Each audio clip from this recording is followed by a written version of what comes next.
Hey guys, it's Pat with Pat's Home Projects and More. And this morning I woke up to a little bit of a surprise. As you can see here, frost is with us.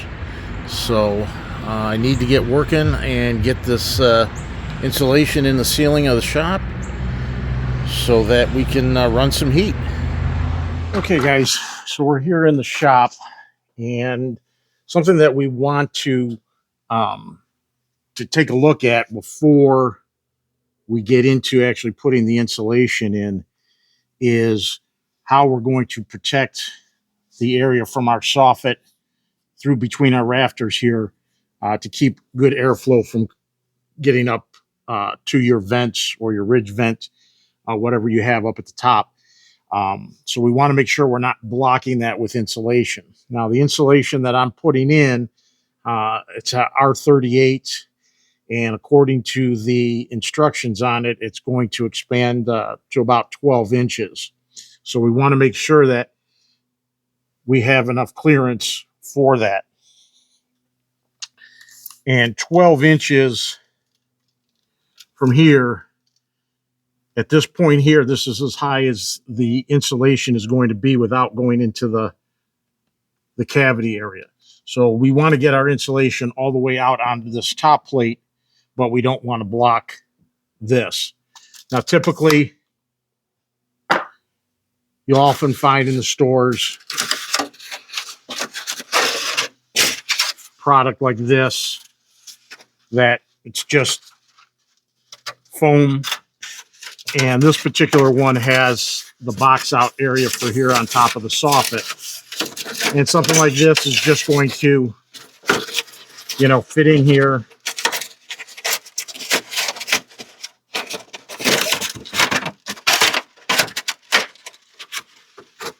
Like that, and allow you to put your insulation up against this. And these two cavities here are going to allow the air to flow up behind here. And you can put in a staple or two on the sides.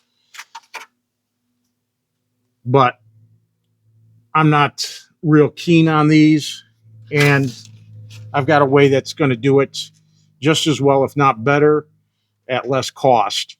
And if you take a look here, when I go to pull this out, as you can see how quickly and flimsy this is, and it's already damaged. So not my choice. To me, that's garbage. So let me go ahead and show you what I'm going to be doing here to protect this area and allow us to pack the insulation in.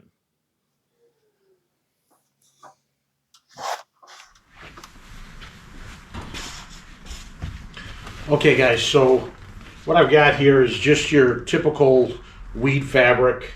I think I picked this thing up at Costco's, but any kind of big box store, Walmart, so on and so forth, you'll find this. This is a 4-foot roll, but it's very strong. I mean, I can't pull this apart. It's interwoven and it's going to work great for this application. Now, you can also use something like Tyvek or any other kind of like house wrap as well. But this stuff, I think for this, I don't remember how long. I think it was like a 100-foot roll, 4 foot. I think I paid like $15 or $16 for it at Costco's. Your Tyvek is going to cost you for a 100-foot roll probably in the excess of $70, $80. So this is a better option than that, and it's going to work just as well. So let's go ahead and get this thing cut to the length. I'm going to go ahead and measure all the way across from one end to the other and get this thing cut, and we'll start getting it installed. Okay, so just to make sure that you get the right size roll, you want to make sure you know how much of it you're going to need. Now, I had said that 12 inches was going to get me to here. Now, I want to have a little bit higher protection just in case I decide to add a little bit more blown-in insulation at some point down the road. So I want to maybe come out to where this seam is at. So if we take that and we measure down to the plate, That's roughly about 36 inches.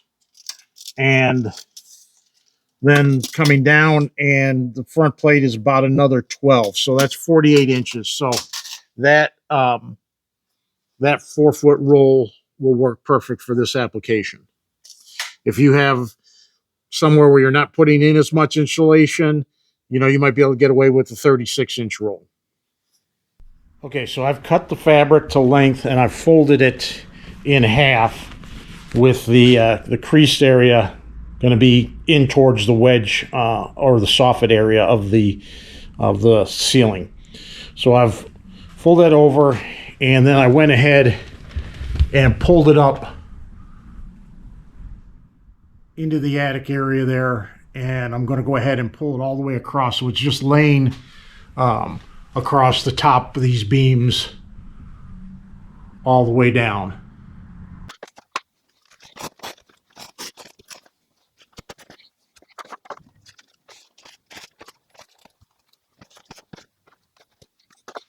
Well, and once you've gotten it tied down at both ends, then you can just go back and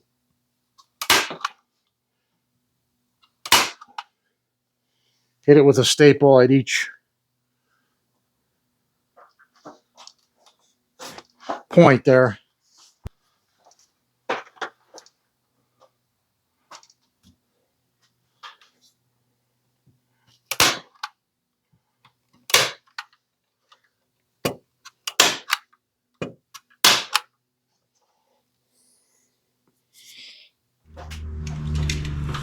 Okay, guys, so now what we want to do is, once we have this fabric tied off up at the top, is we want to kind of stretch it down into the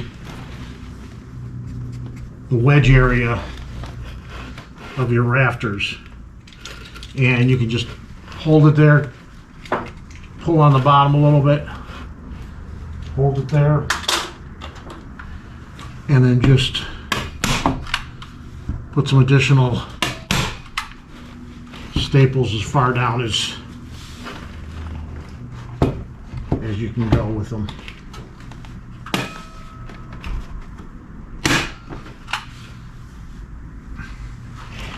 We'll do that on this one as well.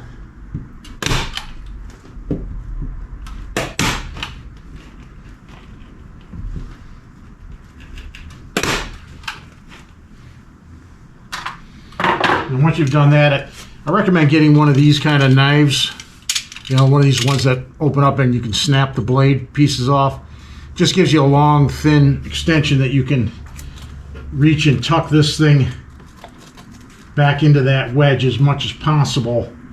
And then what you're going to do is just find the center point on the rafter there.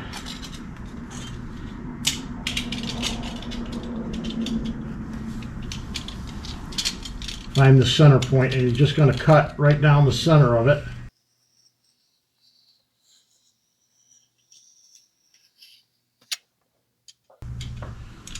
And you're going to come over to this other one, tuck that in there as far as you can. Find the center point.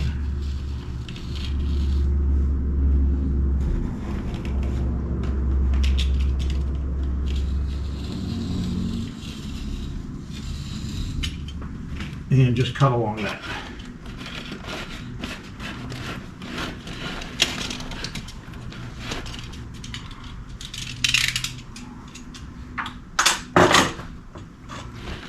Then what I'm going to do is just tuck it in to the front part of the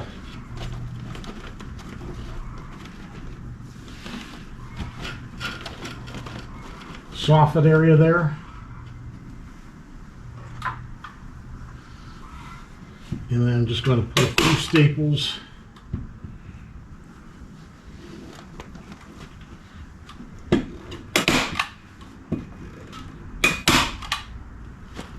right along there.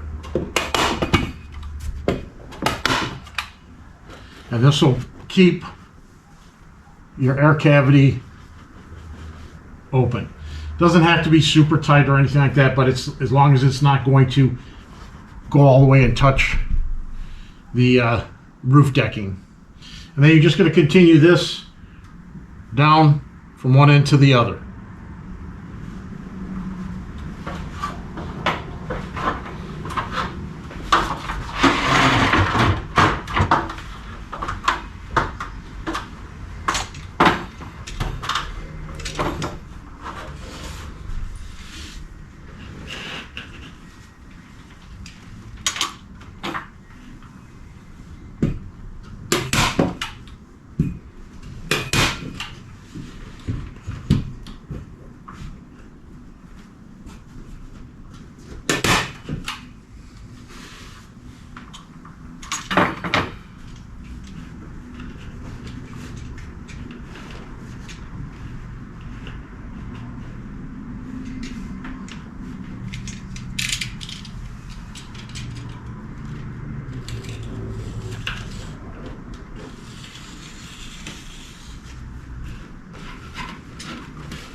All right, so I'm taking a piece of R19 and I cut it to 24 inch on center, so it's about 22 and a half inches across. And then what I'm going to do is, just as you can see, I started to cut here. I'm just going to cut this in half, and I'm going to use this in over the soffit areas.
All right, so as you can see, the weather's taken a turn for the worse, and fortunately we did get the ceiling all insulated just in the nick of time. So let's go ahead and take a look at that. Right now it's about 14 degrees outside, and as you can see here on the temperature thing, it's showing almost about 38 degrees inside the shop area. You can see that we've got it all buttoned up.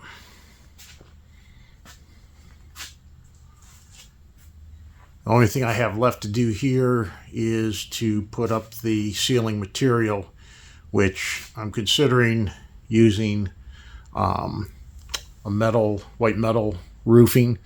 But if you have any other suggestions or ideas, feel free to let me know. I'd be interested in hearing what you guys have to say.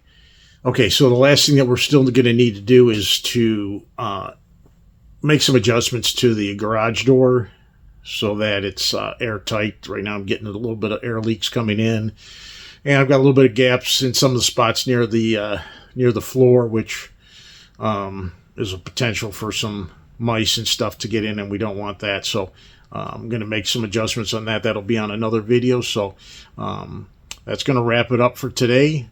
Thanks for coming along. Hope you enjoyed it. Hopefully you got some tips out of it, and look forward to seeing you on the next one.